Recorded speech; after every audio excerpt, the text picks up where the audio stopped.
এইবারেই আমি ভালোভাবে বুঝতে পারছি তুই কেন বারে বারে বলছিলি মা গার্জেন মিটিং অত ইম্পর্টেন্ট না, যাওয়ার কোনো দরকার নেই। মা যে গেলে তোমার সব কিছু জানতে পেরে যাবে। তোকে আমরা যেভাবে ছেড়ে রেখেছি না, আর কোনো বাড়িতে এরকম ছেলে মেয়েকে ছেড়ে রাখে না। একবার গিয়ে তোর বন্ধু বান্ধবদের জিজ্ঞাসা কর, মা কম্পিউটার কিনে দাও, অনলাইন ক্লাস করব, পড়বো, এই তোমার পড়ার নমুনা।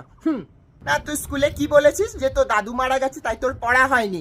আরে ওই মানুষটা মারা গেছে 5 বছর আগে, ওই মানুষটাকে আর কতবার মারবি? হ্যাঁ, ভাগ্যিস তুই বলিসনি যে তোর মা বাবা মারা গেছে। কি ছেলে আমার!